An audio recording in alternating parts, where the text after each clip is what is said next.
man, not this new wave. We got the man on here. What's going on? What's going on, Ty?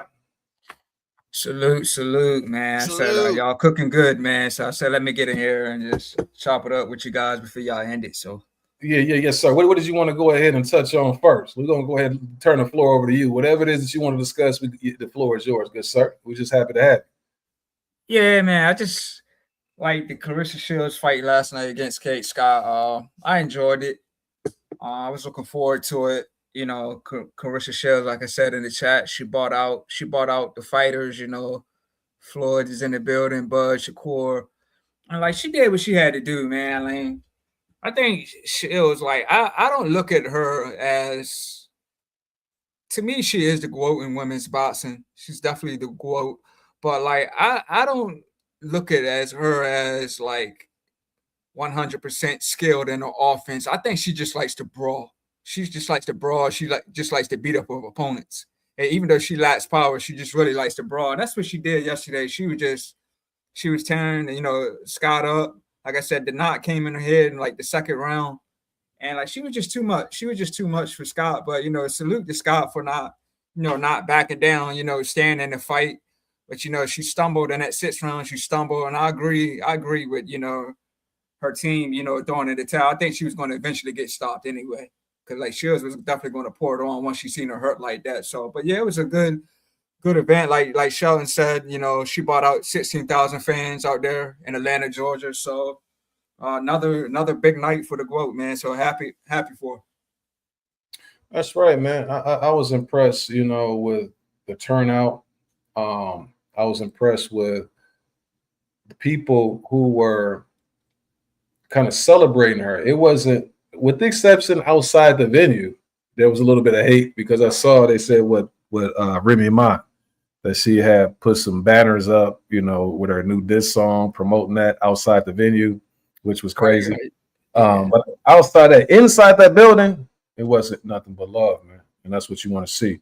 Whatchcom says nasty work as far as that fight being held, and I saw it's nasty work. Somebody mentioned that you had Frazier and you have Foreman in Jamaica. Yes, I mean that's true. And then you had Ali and Foreman in Africa. That makes sense. You know what I'm saying? I think at that time, but you got to keep in mind Jamaica and the Congo. That's more so they may have been looking at it from the standpoint that the black ties, because you remember you had the movement with like the Muslims and people like that who were trying to galvanize all the black people. So I don't know. I'm just saying like that could be what they were thinking about in putting those fights out there. But at that time, even though Foreman was a gold medalist in 68, and then you have Frazier in 64, I don't know if they looked at that fight, and it's going to seem weird by me saying this, as they're looking at Fury and Joshua, I'm talking about in this era, as far as like they're on the tail end of their careers. This is the last fight. To me, it's nowhere else that you possibly should have the fight. Like it just makes no sense to me. But I could be wrong, fellas. Shock is a good fighter, but his performance outside of Cool Boy have been overrated. I think I can say the same thing for Shakur. A lot of his performances have been overrated too. I like the quote, yes, sir. Best soldier is a volunteer. The best soldier is a volunteer. That's a fact. And then on here, Bill, I got to get my glasses. Bill, you wear glasses? I do wear glasses, yes. How did it take a minute for your eyes to adjust to your glasses? Yeah, if you get a new prescription, it's gonna take, it's gonna take a minute, take about a week or two, Yeah, man. Or do you have progressives or not? Yeah, I have progress. I wear contacts, but I wear glasses also. I have corrective vision because I'm pretty much a blur without it. So yeah. Oh, okay. Yeah, because I got some. I went and got Saturday, but when I wear them, it's like it's good for when I read. But then when I'm trying to look, forward, it's still kind of blurry a little bit. But anyway, just brawling, bro. Did you see the new weapon, left hook? Is now part of Shields' arsenal. She was calculating. What you think about that Bill, that new arsenal, that new weapon. Is that a new weapon she has, or is that something that she went back I mean, she always had a. She's always been gifted as far as combinations and able to throw off certain punches. So I think that left hook was always there. It's just that she kind of worked on it in this fight and was able to. And of course, Scott didn't have a lot of head movement to get out of the way of that hook, but it was sharp, and that was the punch that ultimately hurt Scott before she put her down. Yeah, see, the thing with Scott is, again, another quote, the difference between an amateur, a pro and an amateur stamina. What you want to do is get fighters like her, those stiff fighters. They might be able to get away with certain shots that you're throwing at them early because they're still strong enough, and they vision, reflexes are good enough where they can kind of escape it. And even sometimes when you nail them with a shot early on, they might be able to withstand it. But the more you make them, you force the pace, get them a little bit more fatigued, they don't make the best decisions. So then you want to get them in an exchange. Then they're more debilitated already, and that shot even is worse, and they're not prepared for it. So that's, to me, that's what she did. The calculating part was the round before when she had her on the ropes. She was going to that body and stuff like that. But Scott thought she had a semblance of success because she was able to land a little bit on Claressa Shields, which was way more than what she did before. So she had that false sense of confidence in her head if they exchanged in the future. And so when they had the exchanges that they had in the future, she clipped her with a left hook before that. And then she went in there again and she opened her up, had her thinking that we're going to exchange in similar fashion that we did before. And as soon as you thinking that, rockabye baby. Ty, what did you think though about that left hook, man? It was great. It was great, man. Like I said, she caught her with the big shot in the 6th round. That's what had her stumble. But yeah, like I said, man, Claressa, and like I'll respond to pound for pound boxing or PYP boxing. Now, I know she's skilled. Man. Like she's very skilled. Like nobody can touch Claressa Shields. Like her defense is on point. Like you see when her opponents is getting ready to swing, she's already backing up. You know, she's already watching out for the punches. So I know she's skilled. But I guess I'm just saying, in a sense, style makes fights. Like women's boxing is different. Like I said, the rounds are shorter. You know, it's less rounds, it's less minutes. So, but like I said, when Shields is close, she likes to bang. Like I said, even though she doesn't have power, she lands shots that just make you jump back and be like, dang, like she's here to fight, she's here to box. So, like I said, I have high respect for Claressa Shields. I know, like, she does have the villain role, but she's the GOAT, so that's what she's supposed to do. She's supposed to, talk her trash, and she backs it up in the ring. So, like, yeah, what she's doing for women's boxing, man, you can't deny it, man. She's definitely the GOAT. So hats off to her. 21 titles. She's like Serena, Tiger Woods type stuff, man. We might not see this again unless Canelo win 4 more. You got anything to say about that, Bill? Yeah, and Canelo's not winning 4 more. So yeah, she's that left hook was the whole fight. It was a matter of Claressa closing the distance. That's a whole fact right there, Blaze. I don't know. Again, I need more time to process what it is that I'm seeing. As far as that, now she is incredible. Don't get me wrong. I just wish there were more dance partners for her to really showcase, how great she is. Because now it's way too many 5-1-1 and 0 KO type fighters. None of them they don't have enough experience. They don't have enough know-how in order to compete with somebody like Claressa Shields. But I also don't want to be somebody who is giving some expectations that aren't necessarily obtainable. You know what I mean? Because we used to do that. I ain't gonna say we, because I wasn't doing that with the Roy Joneses and Mayweather, but people would do that to them because they were that great and they want them to do more. So go ahead and do this to prove you. But you only can fight who is there that's available, for you to fight, also. So I think I answered my own question. All right, we think we talked about this last week that David Benavidez might be fighting this guy right here. I don't want to talk about that, but I do want to talk about Vergil Ortiz. He says that he's struggling. He made amends with De La Hoya, and so now he's looking for an opponent. And he's saying that he's having trouble finding fights at 154. However, he also said that if he can't find the fights he's looking for at 154, he's willing to go up to 160. One guy that he's targeting is Yo-Yo Hernandez, right? What do you think, though, Vil? Man, he ain't got no man. You better go fight Boots or something, man. Like fight somebody. It's enough guys at 154 to fight. Can I stop you right there? Yeah, stop me. See, that's an easy thing to say. However, Boots' team is saying that they aren't interested in fighting Vergil Ortiz. They're interested in unifications. Okay. So when Dalton Smith is a 140-pound fighter. So what's the other guy, the other champion?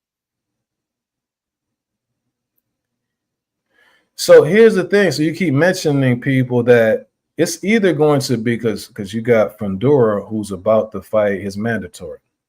You have Josh Kelly who's really on the mend after the tough fight that he had, but it's looking like either Taylor or Josh Kelly is going to either fight Fundora afterwards, or that's Boots is looking for unification.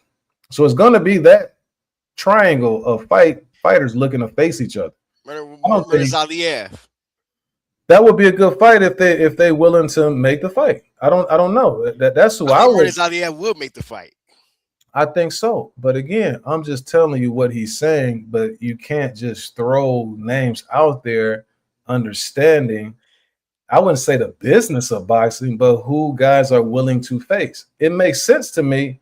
Now, I don't know if Murtazaliev to me would be and if he does end up fighting Murtazaliev, he would have one of the better resumes in the sport, and he's never tasted the title. Those wins that he has, the Marjimov win, he has that.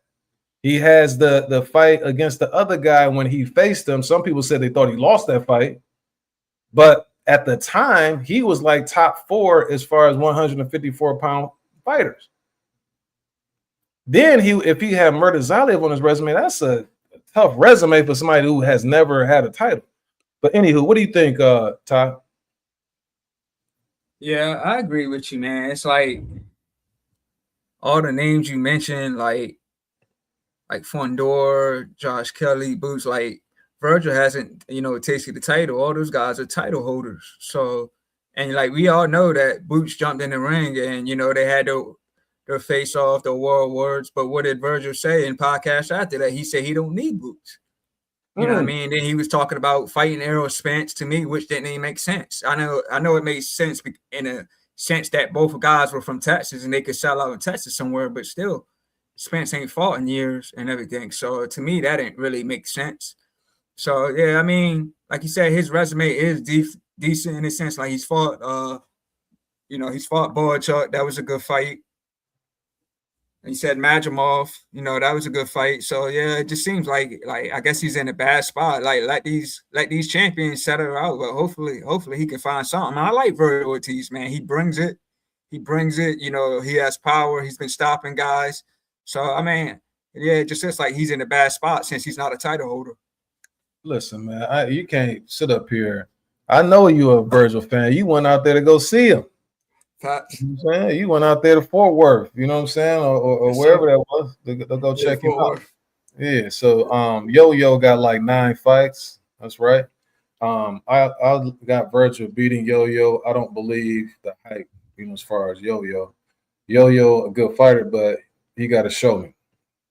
Right? Facts. Last one's at the bar. You got thank you. And what did I say that was correct?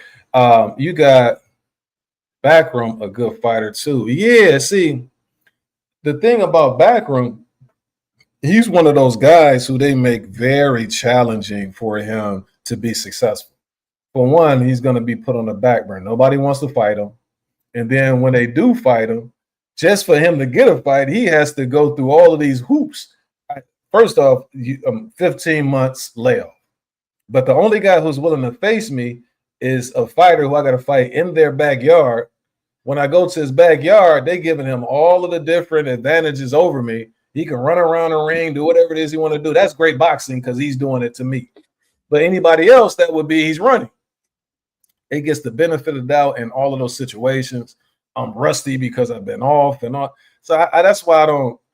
It's tricky. If everything, I mean, I know life is not fair, but in a fair world, Backroom would be one of them dudes, man. He'll be one of the tougher, guys in that weight class. But they just don't. They're not going to give him the same, access as everybody else.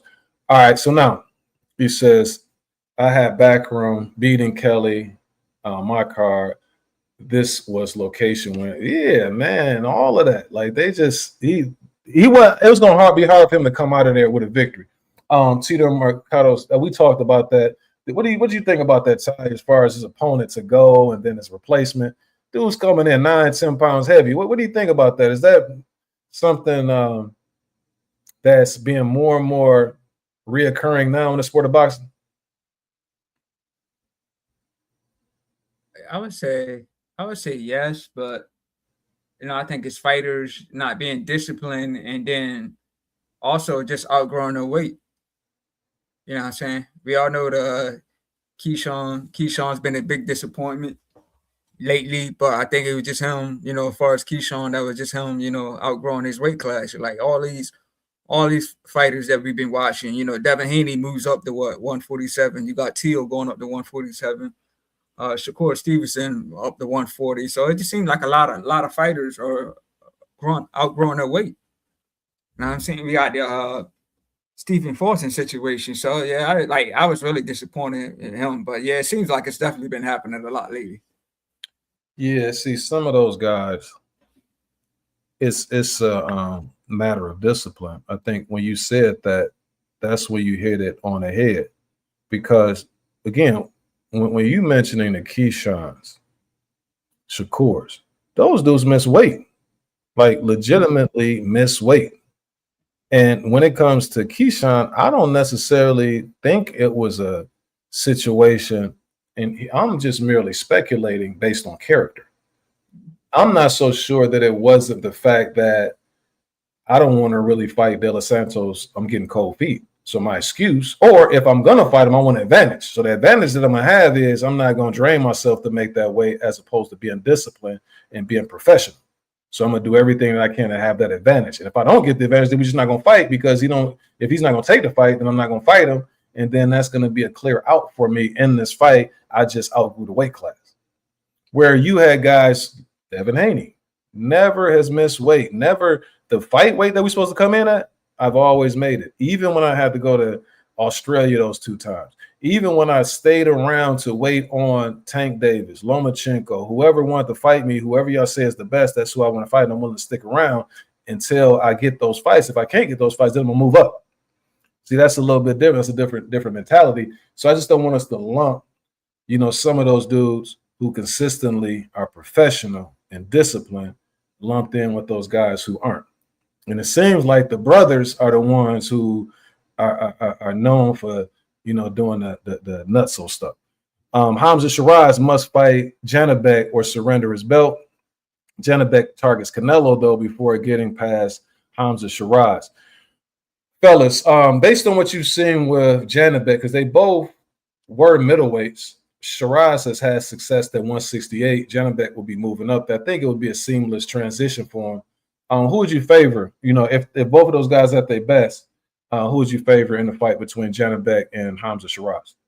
I'll favor Shiraz, and I think that they're trying to cash Janibek out. They see he was failing the drug test, and it's cash out time. That's the only way he would get this fight off of suspension, off like a year off.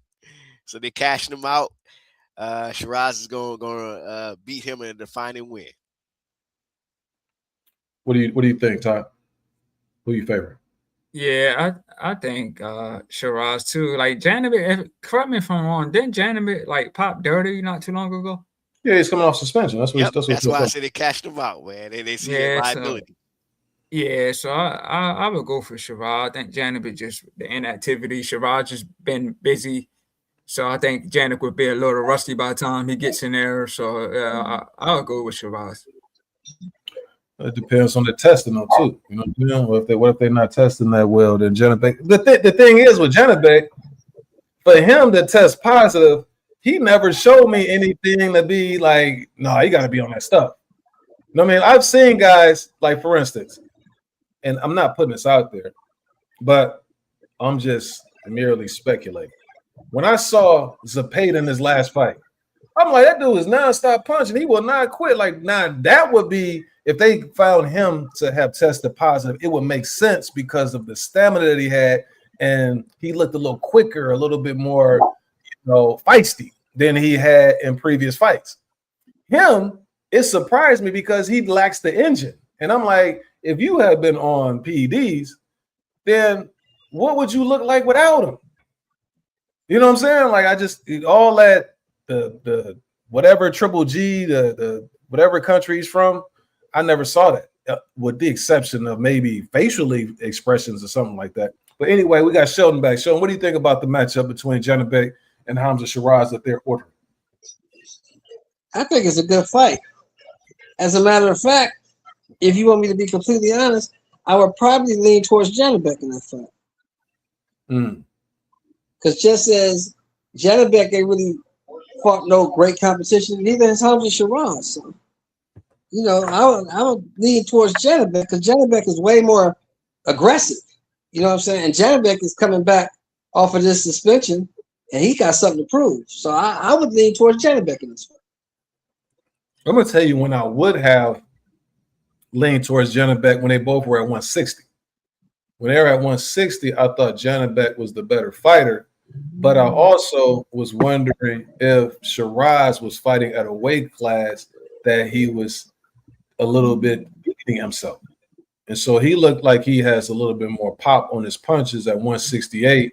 And he's got more experience as a pugilist at the world-class level at 168 to me. And then also, I shouldn't say just at 168, but when he had the fight before he moved up, decided to move up, I thought that gave him more experience than what I saw when they both were champions at 160. You talking about Carlos Adames?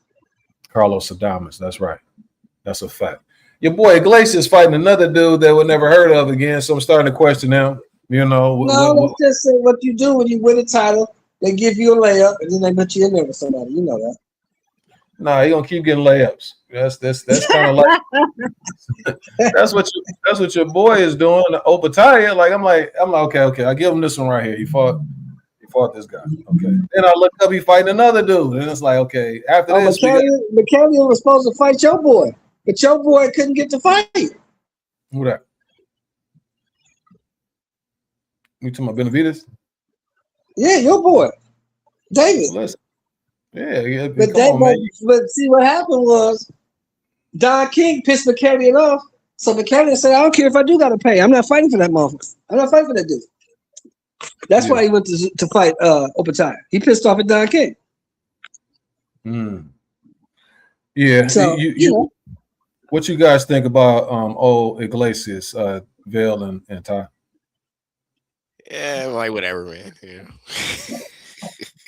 I have to do more research, so I can't really speak on What that. what can you think about it? You ain't fought nothing. You ain't seen nothing. I mean, you heard a lot of stuff, but you ain't done nothing. You can't think nothing about that dude. Well, it's a lot of guys that he's a champion, right?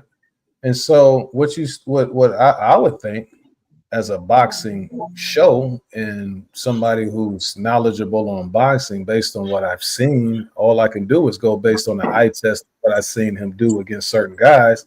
That's my question, not just, because again, you can do that with anything. You know what I mean? If you can figure out a way not to talk about something. I was just trying to provide an opportunity for you to discuss what you've seen so far. But I can share out what I've seen so far of the guy. I think that he has talent.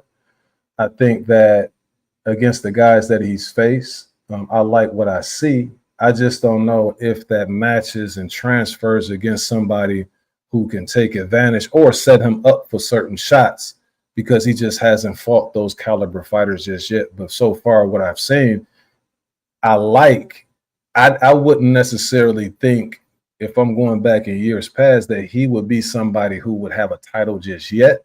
But in this modern era, guys are getting titles a lot sooner because opportunities are out there a lot more prevalent than they have ever been.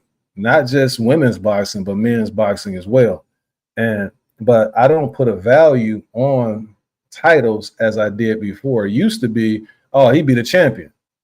Well, now, to me, that's, you be certain guys, that would be the equivalent of years past of you winning a USBA championship or NABF championship in terms of the talent that you face in order to win that championship. But that's what we are in the sport of boxing. So how do you feel? So how do you feel about this guy who won a vacant belt? He fought for a vacant belt when he won the title. That's what I'm saying. I mean, it just furthers my point that it's a lot easier now. But you have a lot of moving parts, because what's messing up the sport, and I'm glad that you asked that question, is you got the political mumbo jumbo with all of the different promotional companies and entities. I thought that Zuffa was going to be better for boxing, but what I'm recognizing now is that companies like Zuffa is making it even more convoluted. What do I mean? You might have somebody who set to fight this guy, and they got a great opportunity to go ahead and showcase who they really are.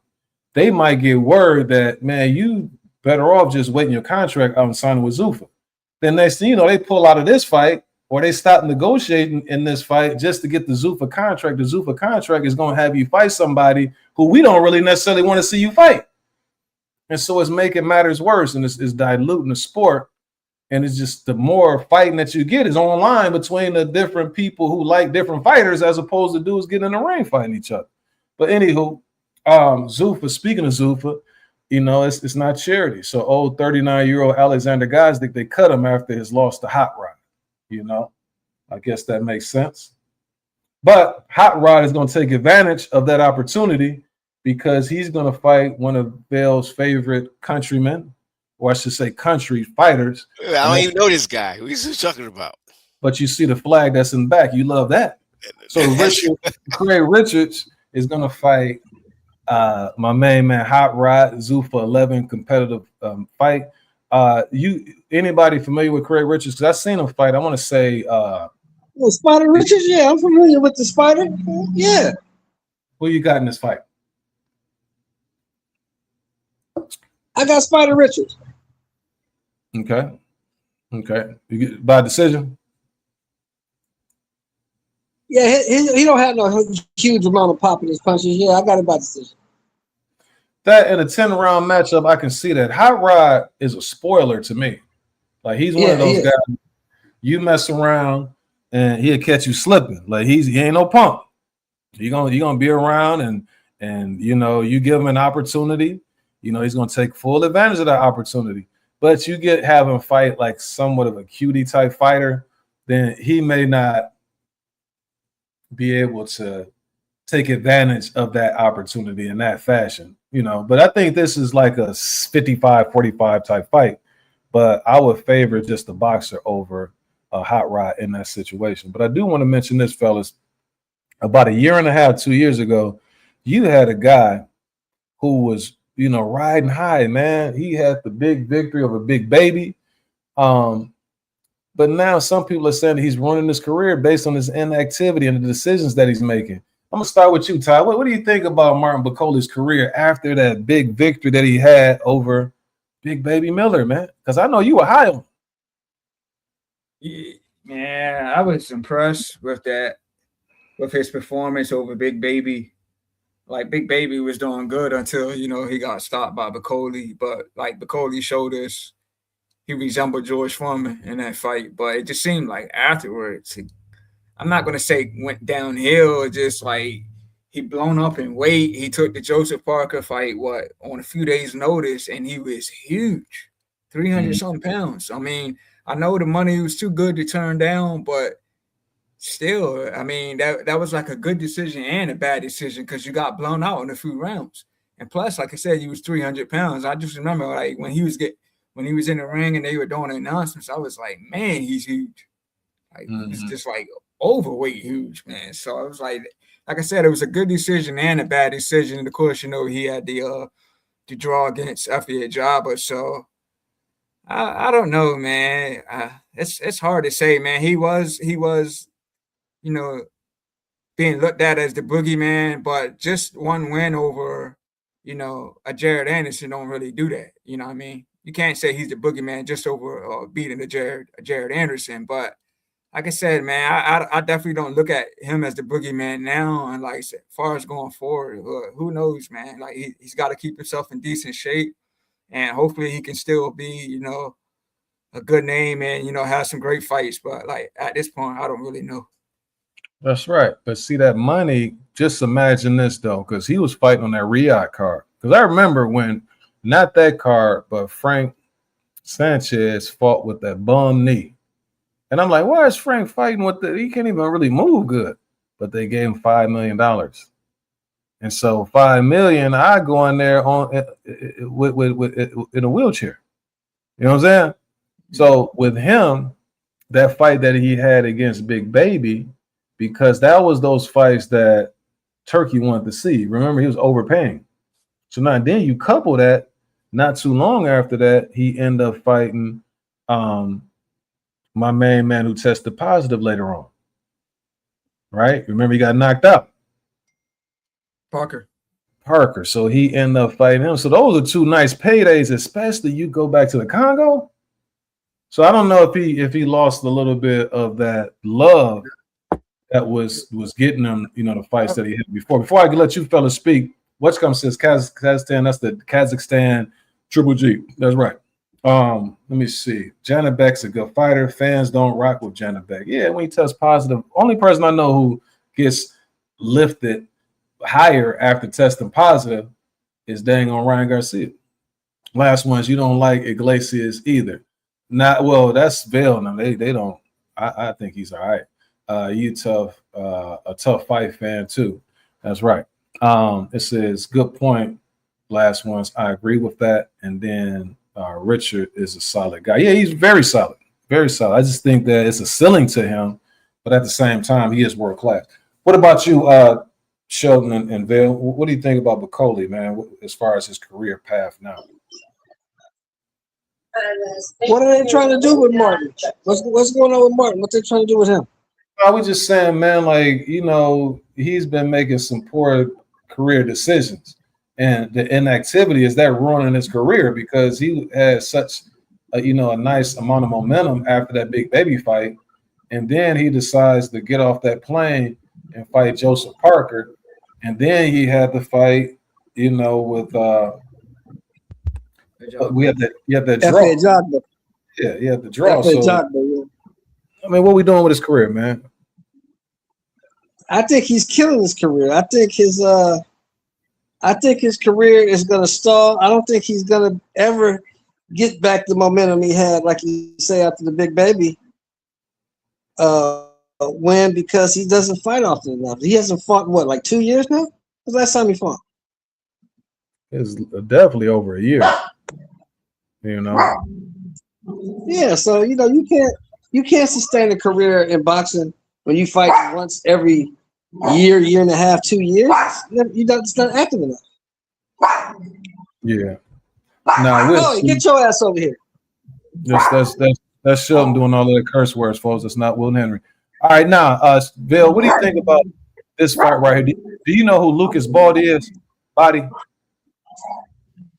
I've heard of him. I'm not familiar though. But you can see that. I know who that is. That's Sylvie. So yeah, he knocked out the kid Sylvie. He beat up Axel Sylvie. Okay. Knockout of the year. So Vail doesn't know who that is. So I'm gonna go. I know you know, Ty. As far as I know he had that knockout of the year when the guy fell face down. Fell face down. Do you like his chances against Schofield? Yeah, I like it. I've been following Schofield closely since, you know, him and Tank were, supposed to have a fight. And I've been watching them closely, and they were saying, since Tank didn't move forward with it, they've been chasing Lucas Bowder, and it seems like that's going to happen. So I like the fight. Both guys had some great knockouts. It's tough for me to pick, but may the best man win. It's tough for me to pick this one, but I like Schofield. He's a young, hungry guy. Like I said, he's been calling out Tank over and over on social media. He's been calling him out. He wanted to smoke, so he's showing us he's hungry. This is his chance for a title. Hopefully, if he gets past this, the fans will, gain his trust. After that, what he pulled out there when he's supposed to fight Shakur Stevenson. So may the best man win, but I'm gonna go with Schofield. Sean, what do you think? Sean still with us or not? If not, this is a tricky fight because I've been hearing some rumblings as far as how Bahdi, like his punching power, right? I know Schofield had a tremendous performance against Tevin Farmer with that first round knockout. But again, you talking about Tevin Farmer, who was old, long in the tooth, somebody who had went 24 rounds with Cepeda. He had the fight with Miritalia. This is like the last leg of his career. And he could have just got caught cold. I don't know. I would like to have seen, I would know more about Kid Austin Schofield if the fight went a little bit later, and then he was able to do that in maybe the 7th round, 8th round. That would have been more impressive to me. That was impressive, but it's still, you still have a lot of question marks in your head if the fight extends. And the reason why I say that is because the fight that Schofield had, it was a Mexican fighter that he was facing. He looked dog tired in the last part of that fight. And when he was tired, he got dropped. I want to say it was the 11th round, and he looked very susceptible. Somebody like Bahdi, you don't want to get in a situation where you are fatigued because he has some power that can get you out of there, like some serious power. He's not going to play. He's a very durable guy, but he might get caught cold. I don't know. We'll see. But that right there, I think that is pretty much a 50-50 fight based on how each guy fights and as far as the experience that Bahdi has. As far as like pure talent, I think Schofield is more talented, but just based on how they fight, that could be a very challenging matchup. But I got my fingers crossed because I actually like Kid Schofield. When I hear him being interviewed, I like the kid. You know what I mean? And I hope the best for him. So we shall see. But I'll be glued in October 10th because a star can be born. Like you said, he wasn't ducking any smoke when it came to Tank Davis. They actually pushed and went to court to get them to force Tank to fight him. And then ultimately Tank ended up relinquishing the belt in order for him to get that. All right, Bill, this is something you want to talk about. Hopefully you'll have something to discuss with us in regards to this, because this is something that I saw maybe a couple of weeks ago when Lamont was fighting Cepeda, and you had Shakur Stevenson. He had an interview. In the interview, they were asking him about O'Shaquie Foster. He was saying O'Shaquie Foster has to put in work at 135 pounds, and he was also saying that Lamont is more qualified and has done more than O'Shaquie Foster in his career in deserving a fight with him. And he was willing to fight Lamont had he beat Cepeda, but he doesn't seem as willing to face O'Shaquie. He's not as willing to face O'Shaquie. What do you want to say about this topic here? I mean, if Lamont is deserving of a fight, then why is it Shaq and why isn't anybody else? You know what I'm saying? Because Lamont is coming off some good performances, but he was coming off of 2 draws, 2. That's official draws, and then I know that Shakur wasn't referencing the fight that Roach just had, but we got to reference that. If Roach is that guy and he's coming off a loss, why isn't it all these other folks, man? And I'm getting tired of, you know what? I've defended Shakur Stevenson up to this point, but let's call a spade, man. This guy is so talented, man, but he's not proving he's becoming like Tank to me. At least with Tank is at least having personal issues, you know what I'm saying? That's really keeping him out of the ring. But Shakur, it's himself that's having these issues. He's talented enough to beat all these guys. To me, in my eyes, I think he'll outbox Shakur. I mean, not Shakur. Shakur will outbox Shock, outbox Roach, beat Haney, beat Keyshawn Davis, beat all these other cats that they're trying to put him up against. But it seemed like he don't want to get in the ring and do it. He's believing his own hype. Like, for example, standing up there with Bud and Clarissa and Floyd and all that. I mean, these people are proven, man. They've proven their worth already. You have not done that. Your biggest win is Teofimo Lopez. You know what I'm saying? You got all these great fights that you can actively make at this time, and you're not making it. And then what makes it worse, this whole views about older fighters calling them, saying I don't know who that is, saying they cheeks, to calling Marvin Hagler, saying he's not worth this, or Sugar Ray Robinson saying they will get beat by anybody today and all that, and calling them trash. It's disrespectful. And for somebody to have that type of boxing IQ, to be saying that to fighters that came before them, it's troubling. And you got to question their own boxing IQ and how far it's actually going to take him. It might be some weakness there that no one has able to exploit yet. Then using the N-word all the time and saying N-word this, N-word that. And I know I'm sounding like I am an older gentleman now. I'm going to my years, and sometimes I do come off like the uncle. But it's time for the older uncle to tell the young brothers, man, hey, look, man, we got to have more respect for ourselves, man. We got to value ourselves more. Shout out to Ville for repeating something I've been saying for the last 3-4 years. So shout out to you, sir, for finally coming around in this situation. I'm going to let you cook. Ty, you have any thoughts on Shakur, the way Shakur is moving, basically? Yeah, I don't get it, to be honest. I mean, don't get me wrong. He had a good fight against Zepeda. He dominated Teofimo Lopez. Then he signs with Zuffa. I mean, who is really at Zuffa for him to fight? So I don't understand that move. That's something that Shakur knows or what his team knows, but I don't know. But saying you'll give Lamont Roach a shot. I mean, let's be honest. Like, we all know Lamont Roach really beat Tank, but on paper he got a draw.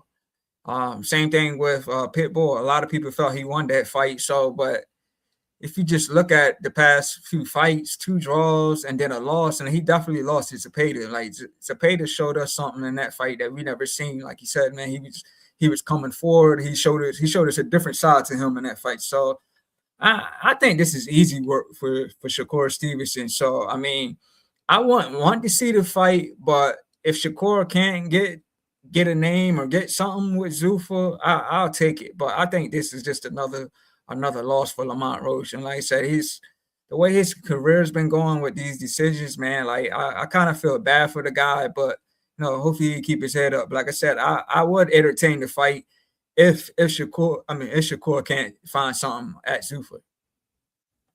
See, let me just take a few stabs at this real quick, because I don't want to belabor. If you want my views and thoughts, as far as Shakur Stevenson, and not just him, Keyshawn Davis and the whole clan over there, just any other previous episode, you will know exactly where I stand. But I'll briefly go over a few talking points. One is he's somebody who doesn't want to fight any competition that is a threat. We're in an era of boxing that makes it challenging for a hardcore fan because we have so many YouTube/social media personalities. So the thing about Shakur is he does too much tweeting to not be willing to face all challenges. See, when you are someone who's supposed to be at the top of the sport, you can't be challenged and decline the challenge, especially when you make claims that you will fight certain guys. So, for instance, when you say, I'll fight Conor Ben at 154, but now, mind you, the Devin Haney talks, they weren't because Bill and Devin were picking on him. It was they both were considering signing with Zuffa. When they were considering signing with Zuffa, that's what the powers that be wanted. So they're like, okay, we can get all this money to get this fight. You gonna do it? If he didn't want to do it and he wasn't ready at the time, all he had to do was say that, no, we'll do that in the future. But they still trying to save face as being this big, bad, I'm the best type guy and still talking crazy. But they're telling you all different type of ways why we're not going to take the fight, or you have to do this in order for me to fight. You got to relinquish your belt. You got to come to 144. You got to do all of this stuff. Then when you say, okay, we'll do all that. Oh, no, I'm not going to step on my brother's toes. They put him number one. And so then when he's negotiating with your so-called brother, then your brother gets cold feet and end up exiting out the door, running away from Debo. Then you tweeting out, I'm not entertaining fighting Devin Haney ever again. So giving him the grace and giving him a victory over somebody like Devin Haney, I would never allow that to be said out of my mouth, because I'm not going to honor somebody who is what I would consider scary. I can't do it personally, ever. So if you avoid somebody, I can't say, well, yeah, you'll beat him. I think no, I don't know what you would do, because it's a reason why you're unwilling to face those guys. And when I looked at it, I jotted down all of the guys who he is reluctant on facing. The common denominator of what I saw is that they're long, rangy guys. See, Devin Haney, when he was coming up and they had the sparring, remember, Devin could not attend the Olympics, or he couldn't like try to go to the Olympics because he was too young. And so Shakur, being like a year or so older, they were able to compete. Devin was helping those guys get prepared, in addition to going around fighting against all of the dudes that they said were good, because we're trying to see and we're trying to work on our skills against all of the best guys. Now, at that time, me being younger, I'm looking at it like, if this right here, if we're going to have something that's going to be close, it's going to be right now, because you better catch me now, because once we get older, it's going to be too late. And so that's the mentality of the Haneys in reference to those other guys. Now, Tim Bradley, when it comes to this, what he thinks when it comes to Devin, and again, a lot of times I don't agree with Tim Bradley, but he makes a lot of sense in this regard. He said he thinks that Haney's skills scares fighters, but is it really about the money? I think the first part of what he's saying is the reason why that they're reluctant on getting in that ring with Devin Haney and making all of these excuses, because there's nowhere in the world that Shakur Stevenson or Shockey Foster, I don't want to fight him. Devin Haney, I don't want to fight him. He's even like the kid that just won the other day against De Los Santos. He don't really want to fight him. But everybody that he said that he wants to fight, all of those guys, the one thing that they have in common is that their reach is in the 60s. All of the guys he's saying that he don't want to fight, 72-inch reach, 71-inch reach. That's going to be your determining factor right there. But anywho, any last thoughts that you have on Shakur Stevenson, the way he's moving or anything like that? And that's messed up. When you have the guy that they giving all of these accolades to, and he doesn't have to do anything, nobody would ever do that before. You have to take what it is that's yours. Like if I'm Sweet Pea Whitaker, I got to go out here and fight these dudes. I'm demanding, I want all of these opportunities. Not you give me the opportunity, then it's like, no, I don't want to fight Trinidad. I don't want to fight De La Hoya. I want to fight. I'm trying to. All right, listen, man. Well, I come from a different cloth, man. I don't even think they make that cloth. But speaking of Devin, it's like a one and done, you know. Liam Paro insists that he wants the Devin fight as well. So we'll see how those negotiations go. And it's one last guy that I'm gonna mention before we close this thing out. We just got a few more things to discuss when it comes to what I consider the main attraction in the sport of boxing, the number one pound for pound guy, and that's Debo. It's gonna be this.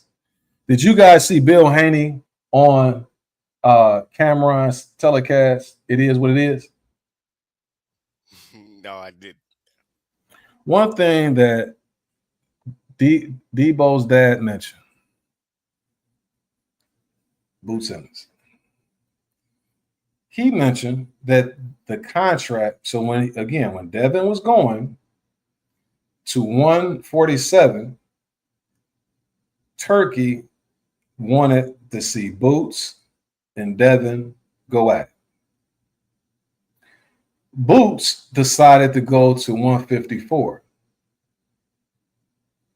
Devin wanted to fight Boots for his 147-pound titles. And so when they made the offer, Boots said that, how about we fight at 152? Devin's team was like, we had never fought at 147 yet. Like, why would we go to 152? And if we go to 152, you no longer have the belts. Now, with that being said, they also are on they have a list. They want to be able to become undisputed, have the opportunity to become undisputed at 147.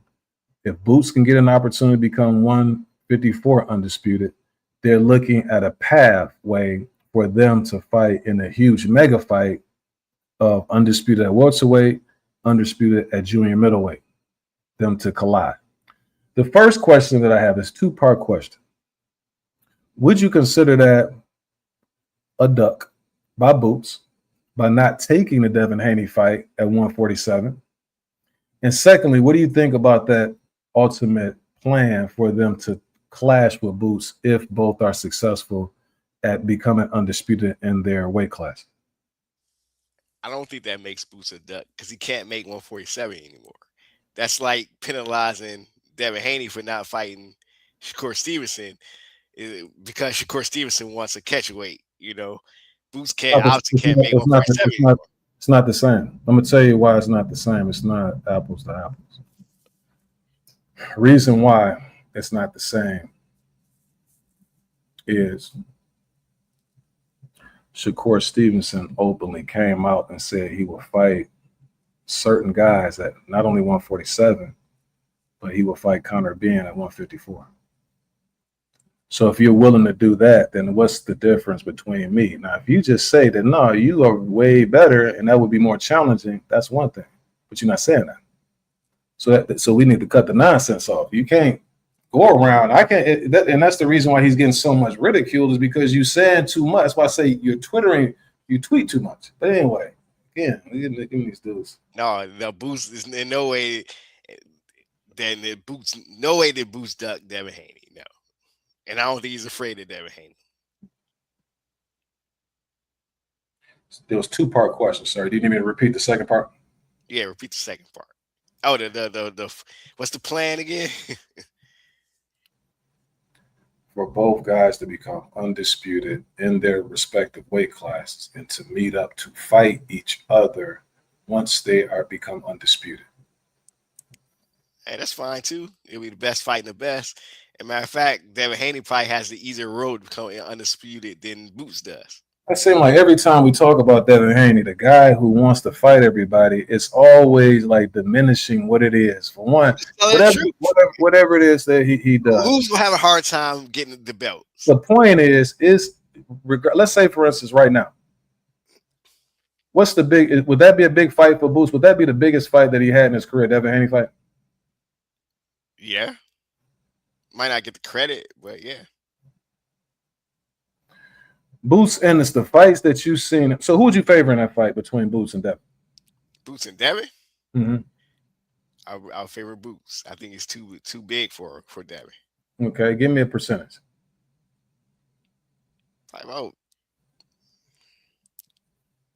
58-42. Okay, so at least you give him a little bit of respect in that regard. What about you, Todd? What do you think about those two things that I mentioned as far as the Doug Boots?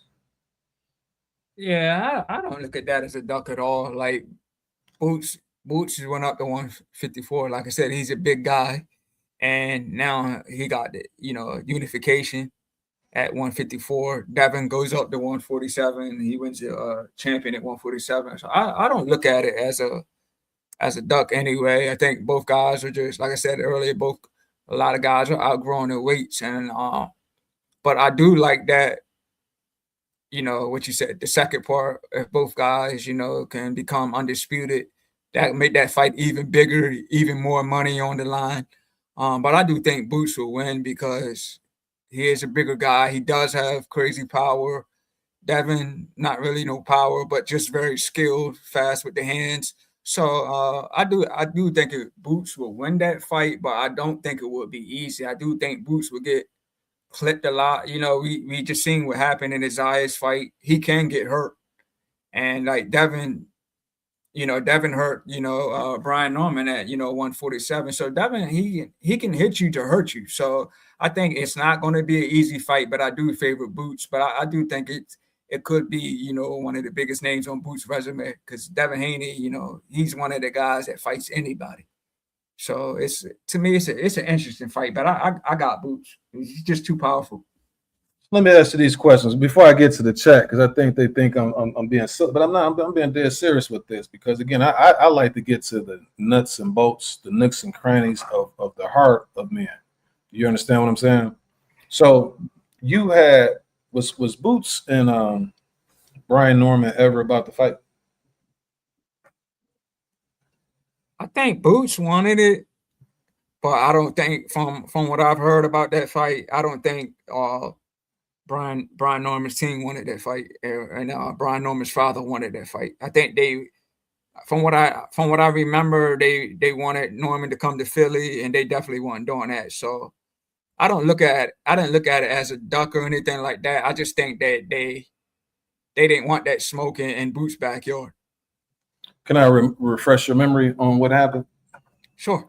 So they were negotiating, and this was one of the quickest negotiations that I ever seen in my life. So Boots, his team, they said, offered Brian Norman Jr. a fight. When they offered the fight, I want to say, let's say, for instance, it was $2 million.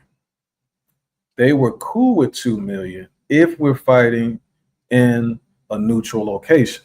But if we're going to fight in Philly, then just give us $500,000 more.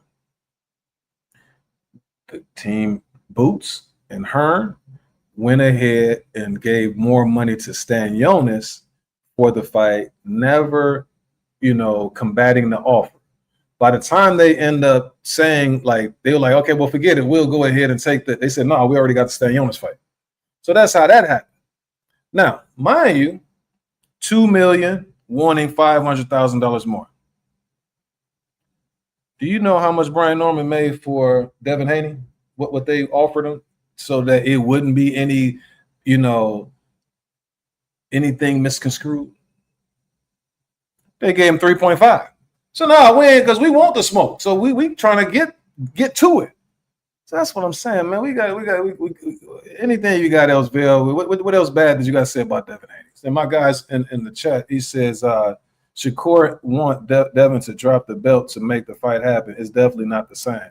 Talk to him, man. It ain't the same. Come on, man. We keep making excuses. I don't know if it's the fact that people don't like Bill Haney.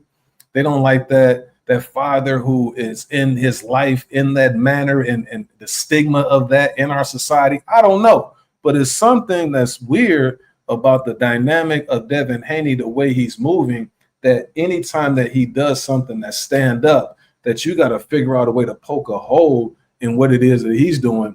Somebody else do the same thing. It's heroic because they did it. But for some reason, that guy, and I think it's the psychology of us. The Boots. How is the psychology of us when Boots' father is also doing the same thing in his life, in his corner? No, he's not doing the same things. I just mentioned fights that they could have had that they didn't take. Where Devin Haney is taking these fights, they're not doing the same thing. It's the total opposite. What are we talking about? He just got a belt that when he fought Xander Zayas, Who did you think Xander Zayas had a chance against Boots? I didn't. I did it. No, nobody in their right mind did, right? However, once he gets the belt, now it's like, okay, let's say, for instance, Vergil Ortiz was doing whatever he was doing. That's still, I couldn't see Devin Haney getting a belt and then being reluctant on facing somebody who wants to fight him. That's the difference. The difference is Devin Haney has a list of guys who he wants to fight. You know why? Not because they are bad fighters. It's because you all say that they're good. That's who we want. But Boots Ennis can sit up here and say, you know what? I can't. Right now, we got too much right here. You don't have anything for us, Vergil. So we're gonna go ahead. Come on, man. That ain't the same thing. That's what I'm saying. And we try to convolute and make these things equal. They're not equal at all. That's the most stand-up dude. If you're talking about going back to the cloth for the sport of boxing, just the other day, you had, what did the man say on social media? Oh, for Devin Haney to be reaching out here and saying things, I should say Team Haney, they make it seem it's a bad thing for him mentioning Boots. If that's not bad. What that is somebody who shut the man up. What happened when Keyshawn was talking all of that stuff? Okay, let's sign to make the fight. Okay. And then what Keyshawn do? He thought that all of that talking that he was going to do, they were going to negotiate their way out of the fight. No. Matter of fact, is that what they offer you? We can go ahead and see if we can get you a little bit more, which is unprecedented. But as soon as he starts saying, no, we'll give you a little bit extra if we can, he don't want to talk anymore. But then somehow, some way, that isn't something that's commendable on the Haney side. It's crazy. I've never seen this before, and that's the reason why I say this is unprecedented. The fact that they use this guy who's doing, I've never seen in any situation that they've been in where they haven't been stand up. I question Boots for not fighting Bud, Spence, or Dev at 147. No, he's not fighting anybody like that. But he'll clout chase. I don't dislike Devin or Bill. Boots just the superior talent. Well, fight him. Fight somebody. You know what I'm saying? Go fight Ortiz. Everybody's saying that Ortiz is easy work. He's tailor-made. Just go ahead and fight him. That's probably bigger fight for him to face him than any of the other dudes that he's supposed to be trying to fight who really don't necessarily want to fight. I don't think Dev got a chance either. That's just me, though. But he wants it. He's asking for those opportunities. He's willing to fight him at 147 when he had.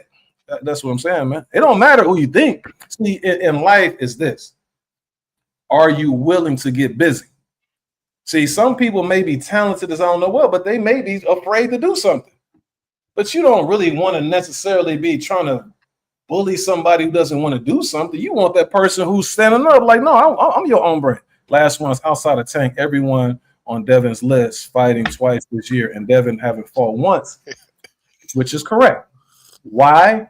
Because of what Timothy Bradley just mentioned. See, you can give Teofimo Lopez different opportunities if you're Rolly Romero because you don't necessarily think a loss against TEO is going to be the same. I can accept the loss against TEO, but for whatever reason, they can't accept the loss against Devin Haney. If I'm Ryan Garcia, I can't fight Devin Haney on even playing field. I got to take PEDs. I also got to come in a little bit heavier than him, and that's when I'll fight him. You see the game that I'm talking about? That's what, and then we gotta have these conversations about these things that if you take Devin Haney out of this equation, you put Lomachenko in there, and then it's like, oh man, is he the top of all time? You see, he punked him. He did. See, that's what I'm saying.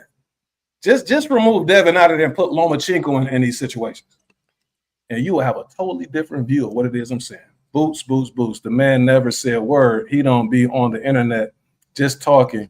He make people quit. Like who? Give me Boots' resume. Give me the 5 best guys that Boots beat.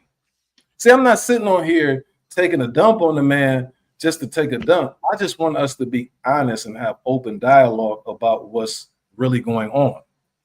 If we're talking about resumes, You tell me the guys who have the best resumes in the sport. See, it's not who you pick and choose to fight. Some people will always have more opportunities than others. Ryan Garcia has the pick of the litter, whoever it is you want to fight.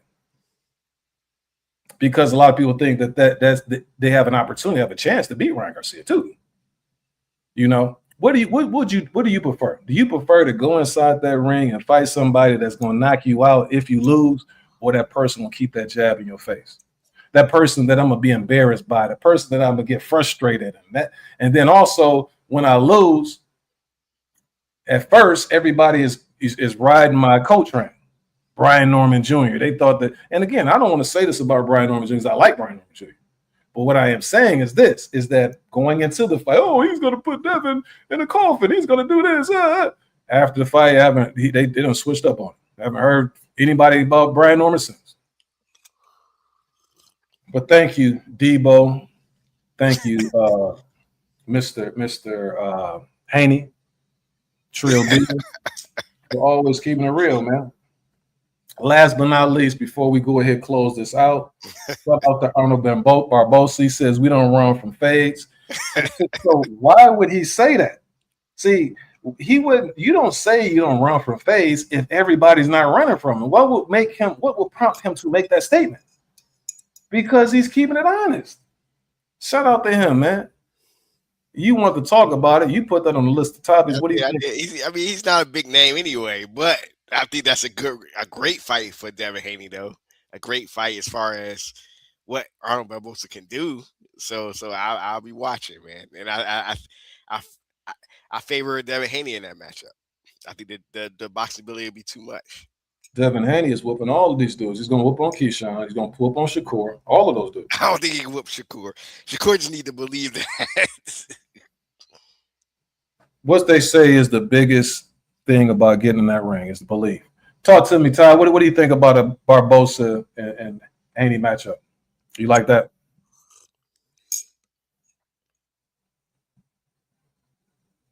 Yeah. Ty still, yeah, okay. I get it. Yeah, I agree. Yeah. You agree with what? What you agree with? He said he don't run face from this side. What do you mean don't duck no smoke, right? Yeah, he's saying that because all these dudes running from dead. Your boy Shakur, Keyshawn. I mean, we can even go to Doug Boats. You understand what I'm saying? So what we doing? Tank? I was just saying, I agree with what he's saying, but we just know boxing is a business, man. It's a lot of politics. It's a lot of the A side, the B side, you know, coming to the state to fight and coming to the backyard. We know it's a lot of politics that and the biggest one we just seen, Keyshawn Davis turning down the millions of dollars to fight Devin Haney.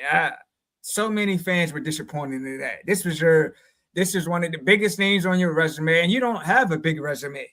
Yes, you're a skilled fighter. Yes, you got talent, but you just turned down the biggest name because it wasn't enough money. So I mean, that's what I'm saying. It's so much politics. It's so much A side, B side, the money. It's just too much. And like with Keyshawn Paul, that had me highly disappointed, man. Like to me, this is even worse than when he poured out there in his hometown, man. Like this is your biggest opportunity, big fight, and you turn it down because you think $3 million is not enough. If you believe in yourself, you get past Haney, then you setting your future up for bigger paydays down the road. So I'm just disappointed with Keyshawn, man. See, what they're doing is they indirectly telling you that Devin is the dude. Indirectly. See, they talk too much and they lack the awareness to be able to recognize what they're doing. So why is Devin Haney? Why is $3 million not enough? That's 3 times the amount that you've ever made, right? So, but I'm willing to fight anybody else. The negotiations for those fights is no problem.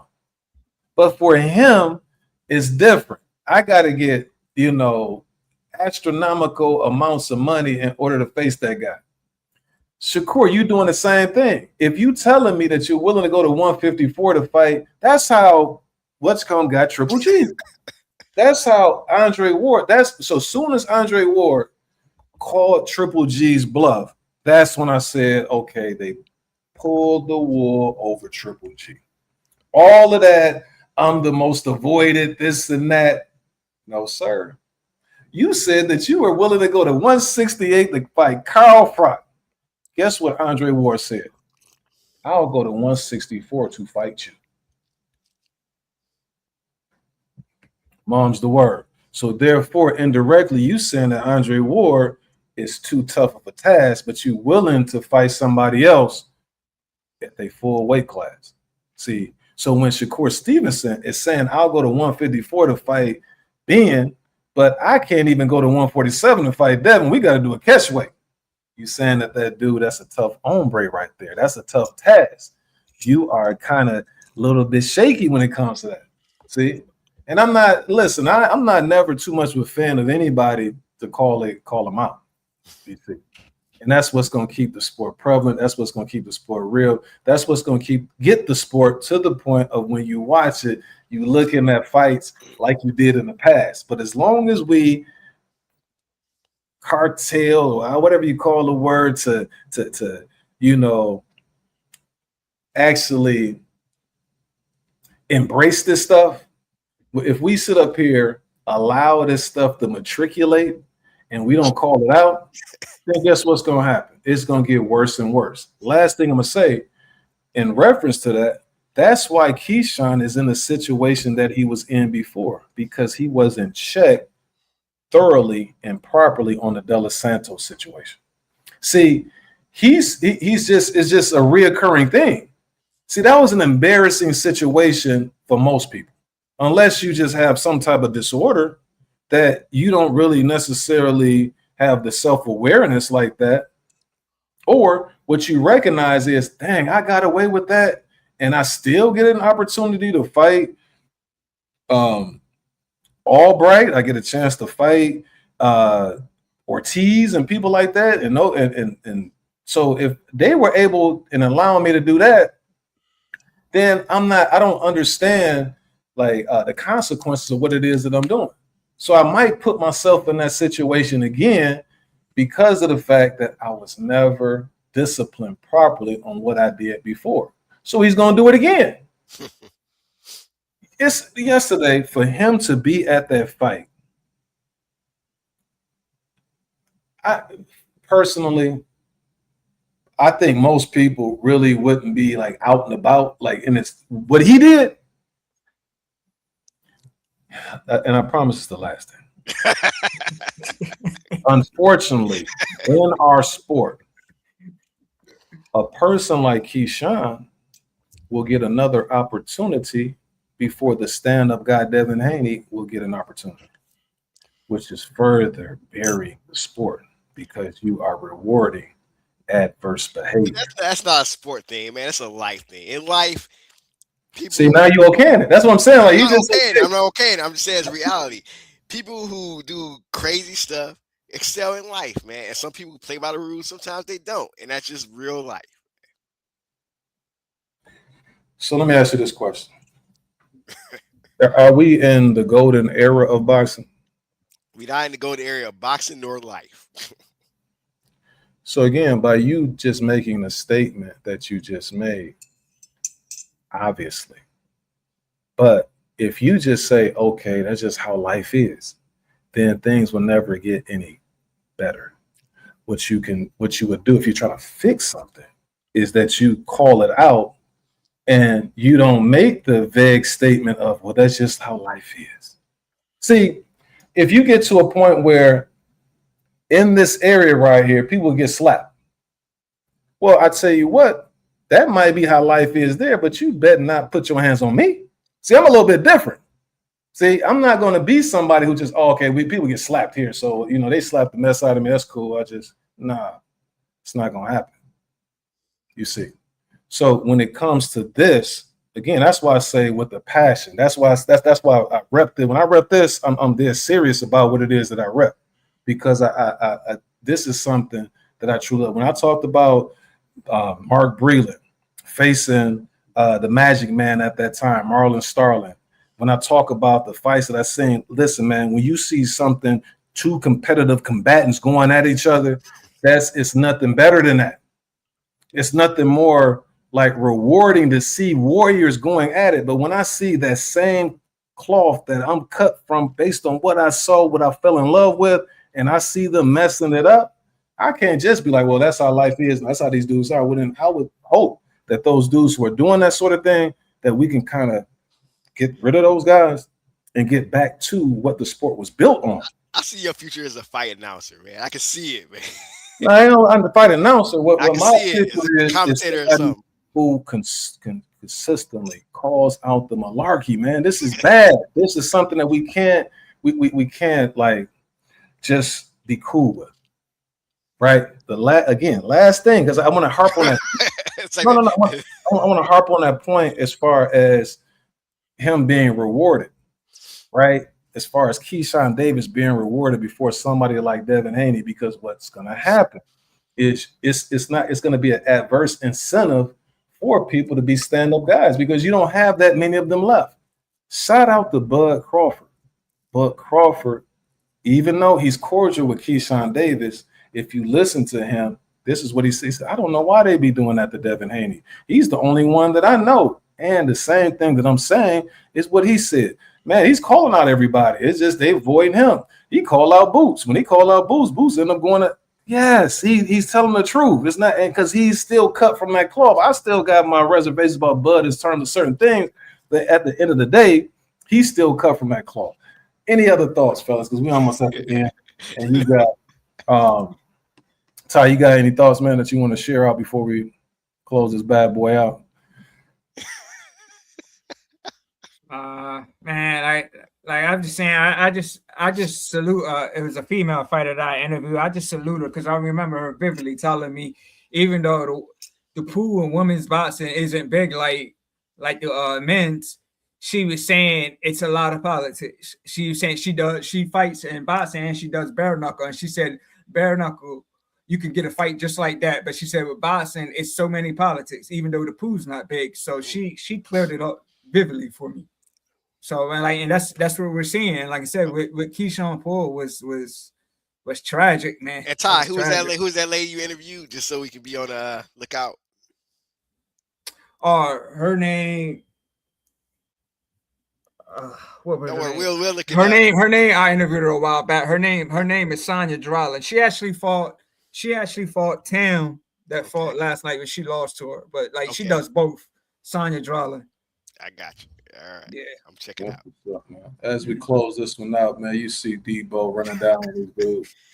You know what I'm saying? You on his bike, you know, taking that chain off. But don't do any criminal things there. You know what I'm saying? Don't do that now. Before we leave, man, what do you think about Dev versus Tiger Johnson? Would you want to see that, Ty? You said who now? Tiger Johnson. Tiger. Yeah. I'll take that fight. Yeah, for sure. Yeah, you gotta get rid of that restraining order on old Debo, man. But shout out, we found him last night. We found old Keyshawn. He was at the fight.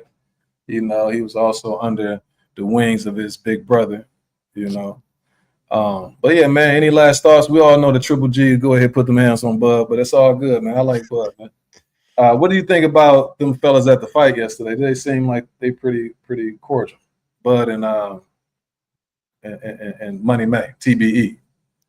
I mean, I never was aware they had anything, but no, they didn't. I'm just saying it's always interesting when you have the interactions between the greats. You know what I'm saying? That was cool to see that. Yeah, both of them sitting next to each other. Yeah, enjoying the fight. Yeah, so it was like I said, man. Shields did her thing last night, man. She bought out the greats. You know what I mean? Bought out the crowd. So hats off. Lotto. You see Lotto coming out the Lotto? You're a Lotto fan? You're a Lotto fan, Ty? Yeah. You be bumping their music? I don't really be bumping it, but I'm a fan though, yeah. Oh, okay. I don't know those like Lotto and Megan Thee Stallion. I'm gonna make it a point to listen to them. Just not like as far as me bumping their music, but just to get a feel for what people like about, you know, those artists. You know what I mean? All right, man, this is the last part. This is what we like to do right here, Ty. We're going to go ahead and make sure that we, and as we close, if there's anything that you want to touch on that we didn't get an opportunity, but I do want to get your prediction on the ROLLY TEO because I don't think we heard that. But, Bill, as a whole, we did the recaps. Prediction. Kell Brook plans to move up. Shakur talking about Roach. You did your rant on Shakur. Barbosa won Haney. And then the WBO ordering Shiraz and Akmanali. So did we cover all of this information? Yeah, most of them. I'll just say Kell Brook, don't do it, man. Just stay where you at. Stay retired and happy and get money somewhere else. That's all I'm gonna say. Well, he wants Eubank. Do you think that him and Eubank, you think that he got a chance against the Eubank that you At saw? 168, if I'm gonna get Eubank, you better get that dude at 160 and try to drain him down a little bit. I don't think Kell Brook cut from that cloth trying to bring somebody in the ring that Don't do it. Stay away. Yeah. Respect your health. That's what's up. Any of those topics that you want to discuss that we didn't get a chance to cover with you, Ty, because you came in a little bit later? Yeah, like I said, I agree with Kell Brook. Just need to stay away. Like he did his thing in boxing, but like I said, he already had both of his eyes broken, and this was a long time ago. You know what I mean? He got stopped when he fought Bud. So yeah, that ship sailed, man. You know, I mean, maybe he needs the money or something. I don't know. That's the only reason I can say it. But as far as him trying to make a return and make a statement, that ship is sailed. As far as my prediction with ROLLY and TEO, I got TEO winning. Yeah, this is his first fight at 147, but he's the more skilled fighter. ROLLY likes to come forward and likes to brawl TEO. I think TEO will like counter him, use his footwork. But like I said, he is coming off getting dominated by Shakur. So who knows where his mindset's going to be. But from what I've seen in the build-up, both guys are respectful, cracking jokes and whatnot. So I don't think it's any animosity between these two. I think it's just respectful. And then, on fight night, they're going to handle business. But I got Teofimo Lopez winning this by decision. All right. And so we're going to end not on that. We got one last thing because we had a showrunner, fellas. And I need you to go ahead and respond to the showrunner, right? Do you remember what that was, Bill? Well, who would win between Clarissa Shields and Layla Ali? Yes, sir. Hey, man, I'm going to go with Clarissa Shields. I think she's too skilled. I know Layla Ali has the power, but Clarissa Shields has the better resume, in my opinion. And she has the amateur skills to back it up. She had an amateur career. She studied the game. I think the reason why I don't like the back and forth between the two is because Layla walked so Clarissa could run. If Layla doesn't happen, then Clarissa is not who she is today. So that's why I never liked the whole back and forth between the two.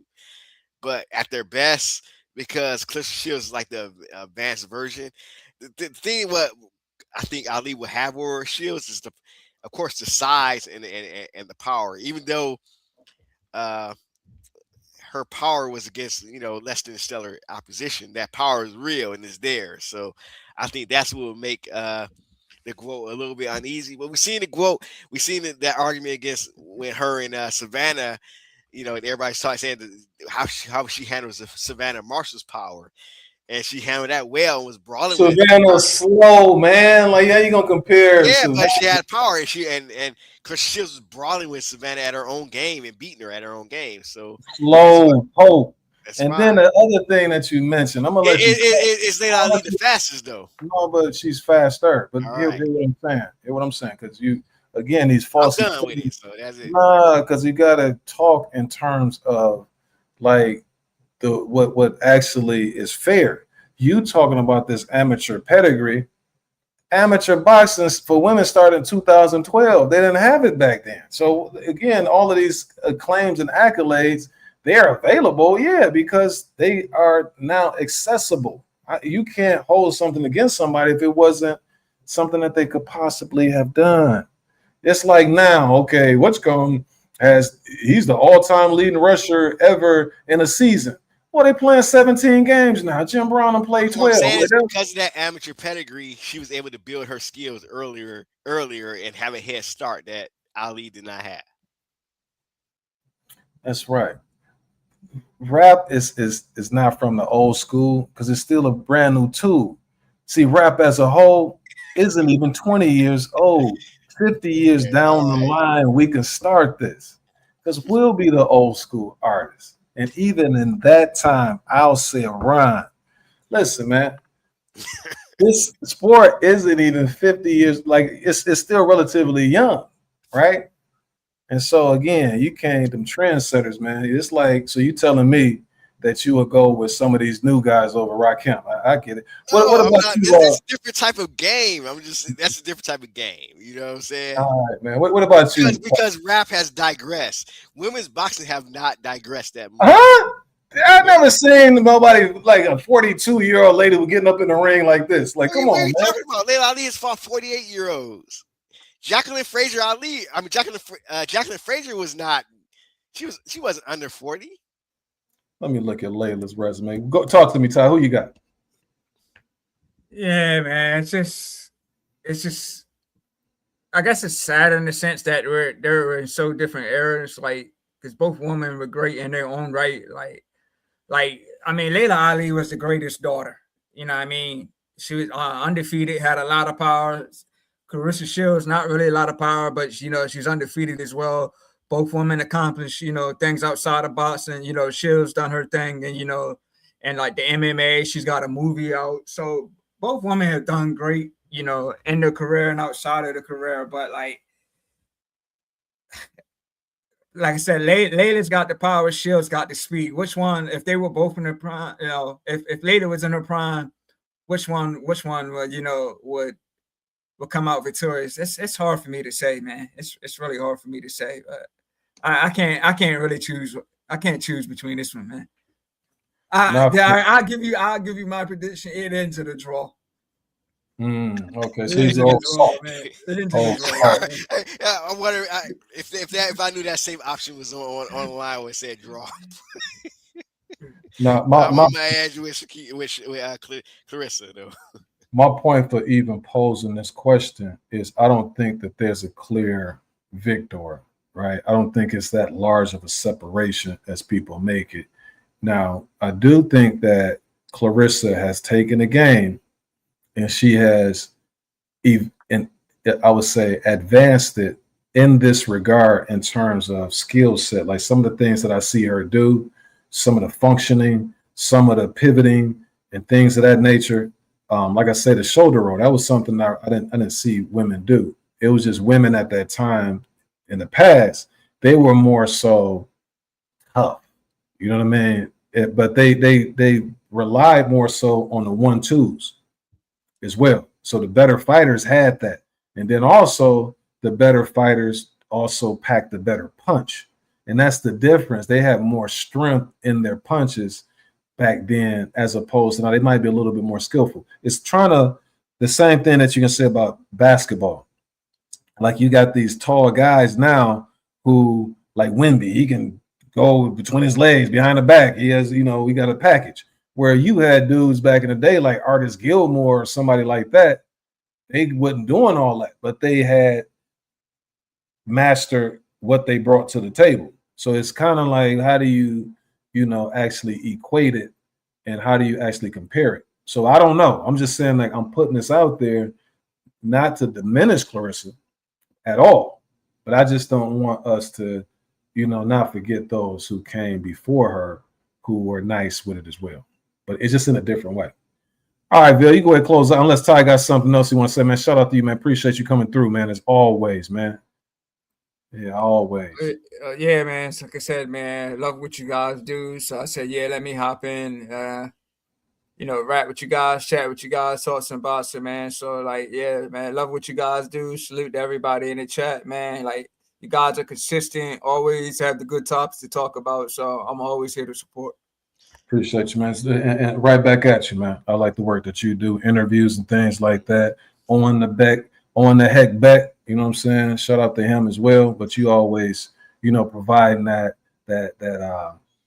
knowledgeable content, as well as the other guys. I like when y'all do your thing. When are y'all gonna start doing your podcast? You and the panel, you and vlog.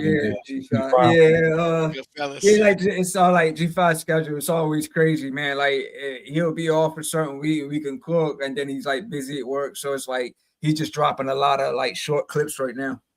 Okay. Yeah, well, but we stay talking. It's like whenever his schedule is free, we'll make it happen. Yeah, I'm just glad ain't no beef. You know what I'm saying? You know, yeah, how fellas is they end up breaking up. You know, some beef type Oh stuff. no, it's nothing like that, man. It's, we all got a life outside of, the podcast. We all work and we all got other things we do. So it's just life, man. That's a fact. I'm gonna get straight to that once we get off of here too. But Vale, go ahead and close us out, baby boy. Oh yeah, man! Shout out to everybody. Speaking of that, did you used to like that song? You just a baby boy, you're not the real McCoy. I probably like that song more than I like the movie. But not saying the movie was trash, but I like the song more than I like the movie. Oh, okay. But shout out to the guys in the chat, man. Shout out to my guy Shelton, Lesnar, 616, Blazers, Pip. Even though Pip was the best as a Bulls. Shout out to Xavier. Shout out to Henny Bird coming through again. You know what I'm saying? Shout out to Blaze, pound for pound. Shout out to and also shout out to Ty, man. And I see the work you're doing in this corner podcast and with the good fellas, man. I know I be hearing they vocabulary, man. I be like, I gotta be more creative when I start writing rhymes. Now they came up with the space juice and the nasty work and all that, so that's cool. Oh yeah. Yeah, they appreciate that, man. Appreciate that. Yeah. Space juice, smooth spits, all that. Be like, whoa, okay. I need to be more creative, man. Shout out to Will, man. All right, fellas, man. Y'all have a good rest of your week. Certainly appreciate the dialogue. All right. Peace. All right, peace. Peace.